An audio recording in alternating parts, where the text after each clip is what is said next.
Waalaikumsalam warahmatullahi wabarakatuh. Pagi semuanya. Pagi. Dengan kami kelompok 4 untuk menyampaikan hasil diskusi materi kami mengenai semantik. Sebelumnya perkenalkan diri terlebih dahulu ya. Nama saya Clara Devita Anggraini sebagai moderator. Nama saya Wadudin Nurwali. Nama saya Punya Ijo Wahyu Tias. Nama saya Clara Devita Putri. Baik, selanjutnya materi akan dibacakan oleh teman-teman. Nama saya.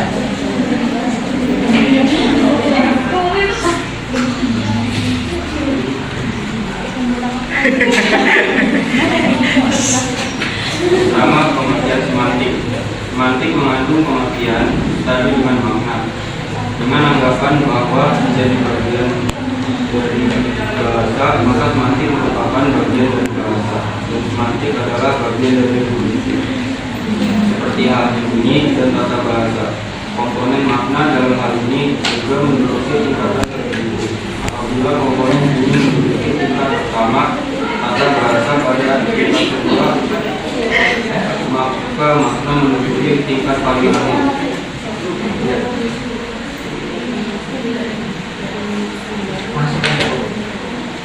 Jenis-jenis makna. Yang pertama ada makna leksikal dan makna gramatikal. Makna leksikal memiliki arti dapat diidentifikasi tanpa menggabungkan unsur ini dengan unsur lain. Makna gramatikal memiliki arti satuan, itu bergabung dengan satuan kebahasaan yang lain. Yang kedua ada makna denotatif dan konotatif. Makna denotatif adalah makna asli, makna asal, atau makna sebenarnya. Makna konotatif adalah makna lain yang ditambahkan pada makna denotatif.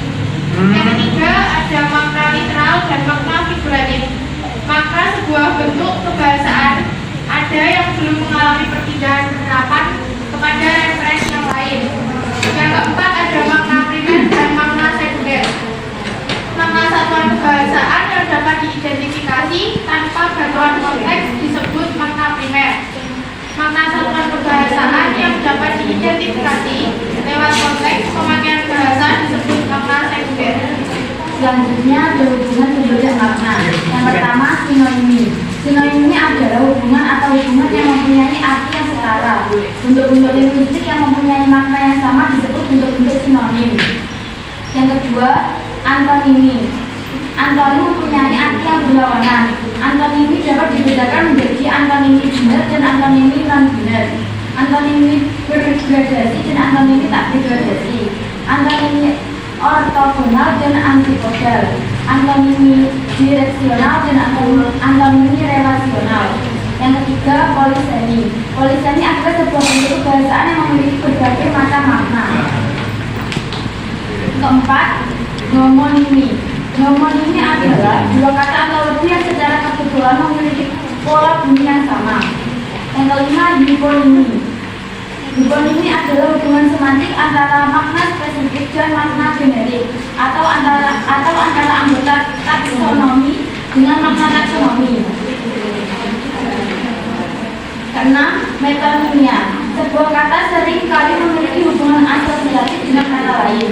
Jika diperhatikan secara seksama, hubungan kata yang menggantikan dengan kata yang digantikannya akan ditemui kurang-kurangnya 4 jenis hubungan, yakni hubungan spasial, hubungan temporal, hubungan logikal, hubungan sebagian keseluruhan.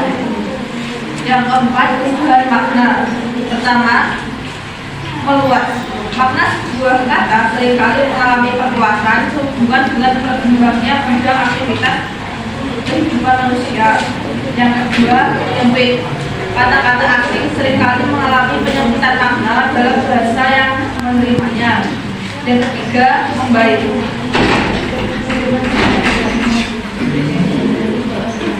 Yang ketiga, membaik. Kata-kata yang semula memiliki makna atau mendenotasi buruk di dalam perkembangan atau pertumbuhan bahasa karena dapat juga menjadi baik. Yang keempat, memburuk. Berlawanan dengan perkembangan makna kata wanita, perkembangan makna kata perempuan mengalami perubahan yang memburuk atau peyoratif. Selanjutnya ialah kesimpulan. Kesimpulan dari materi kita ini, bahasa merupakan alat komunikasi manusia yang tidak terlepas dari makna. Semantik merupakan salah satu cabang ilmu yang dipelajari dalam studi linguistik umum. Dalam semantik kita dapat mengenal yang dimaksud pengertian semantik, jenis-jenis makna, leksikal, gramatikal, delimitatif, konotatif, interaktif, duratif, primer, dan sekunder. Hubungan bentuk dan makna, sinonimi, antonimi, polisemi, homonimi, hiponimi, dan metonimian, serta perubahan makna. Semantik adalah disiplin linguistik yang membicarakan makna, yaitu makna kata, makna kalimat. Baik, itu seperti materi yang bisa kami sampaikan di kelompok ini. Jika ada yang ingin memberi pertanyaan atau memberikan saran dan juga masukan dari materi yang kami sampaikan kali ini, kami tampung. Lalu kami menampung 2 pertanyaan.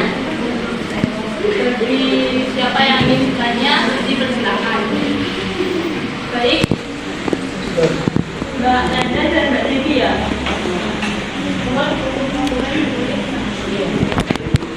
Baik, untuk Mbak Nanda. Baik, terima kasih atas waktu yang diberikan pada kelompok 4. Bisa digeser ke bagian hubungan bentuk dan makna. Bisa digeser ke bagian bentuk dan makna. Ya, hubungan bentuk dan makna. Itu ada dijelasan terkait sinonimi, antonimi, polisemi, homonimi, hiponimi, metonima. Di sini saya bertanya terkait jenis-jenis hubungan bentuk dan makna. Di situ bisa diberikan contoh dari sinonim itu apa, antonim itu apa, polisemi itu apa, dan lain sebagainya.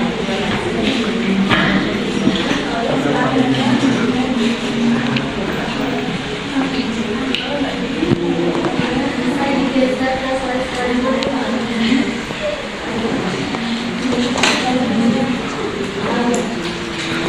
Oke, jadi terima kasih atas waktu yang diberikan. Saya ingin mengajukan pertanyaan mengenai perubahan makna kata yang menurut.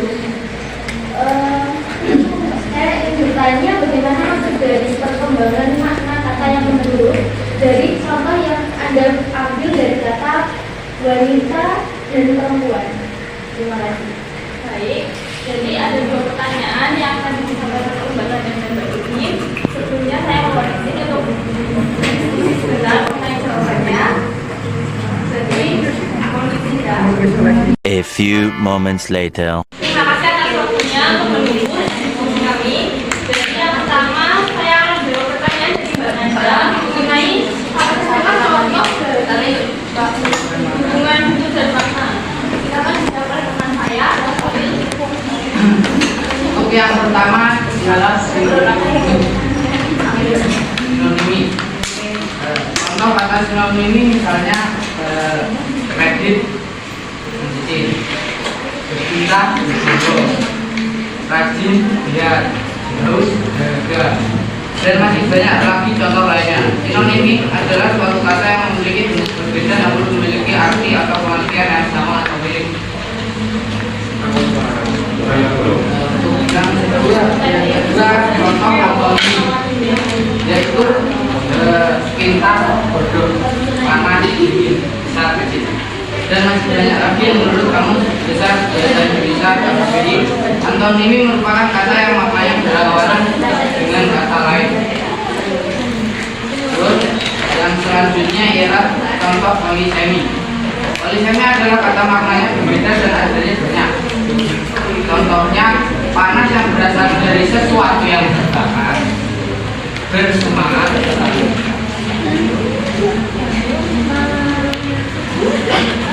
jadi makmu masih ada hubungan antara makna-makna yang berlawanan, yang terbakar tadi atau bisa jadikan api, terus semangat sekali dari api. Jadi katanya ini kan ada kata sama api, tapi dia itu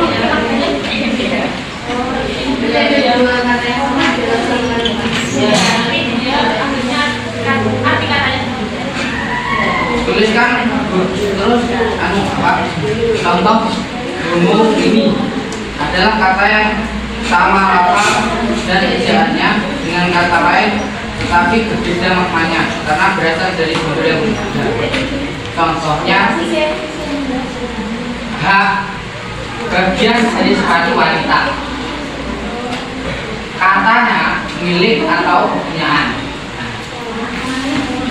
Hak itu milik bagian dari sepatu wanita atau hak itu kepunyaan dari bagian sepatu wanita.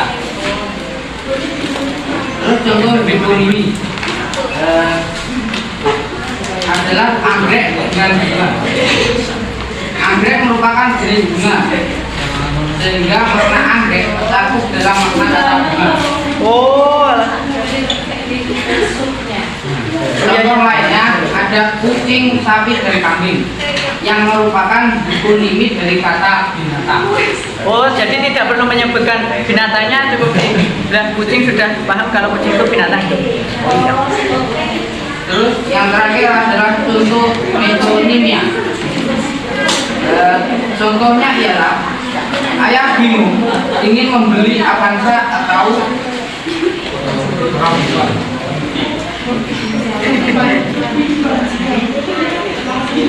Jadi yang itunya ya. metonimia itu gimana? Majas. Nah, keterangannya itu. Jadi misal contohnya lagi ya, ada kata seperti langka. Dalam kalimat itu kata langka dipakai secara metodologinya untuk menggambarkan perjalanan atau kemajuan. Jadi kan seperti langkah jadi langkah itu menggambarkan perjalanan. Oh, Terus kalau tambah lagi kita butuh tangan tambahan di proyek ini. Di sini tangan tambahan digunakan sebagai metodenya untuk merepresentasikan bantuan atau energi tambahan. oh iya.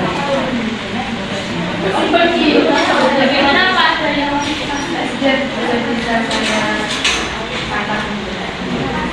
selanjutnya untuk pertanyaannya Mbak Devi tadi, silakan. Baik, saya akan menjawab pertanyaan dari Mbak Devi tadi. Bagaimana maksud dari perkembangan kata wanita yang tadi yang memburuk? Ya, akan saya jawab. Yang dimaksud adalah kata perempuan pada masa lalu memiliki nilai rasa neta. Kata perempuan atau perempuan pada zaman dahulu sering digunakan untuk menamai gerakan, perkumpulan atau organisasi-organisasi pada masanya. Pada masa sekarang, sehubungan dengan perubahan yang itu kata perempuan diperhatikan dengan kata wanita. Apakah sudah jelas? Jadi maksudnya itu kan dulu sebelum perkembangan zaman kan kata perempuan itu kan hanya digunakan untuk sebagai nama gerakan dulu. Jadi kan ada untuk setelah itu gerakan itu kan dulu kata kayak guru gitu loh. Gerakan itu kan perempuan dipakai sebagai nama gerakan itu kan kurang susah gitu loh, bisa diterima oleh sekarang ini. Jadi kata perempuan ini jadi diganti dengan kata wanita, diganti dengan kata wanita. Berarti itu untuk dirasa ya, ini kan masa lalu itu kan perempuan itu kan Hindu dan sekarang perempuan itu diganti dengan kata wanita. Ini nama sebuah organisasi. Ya awalnya sebuah organisasi ya.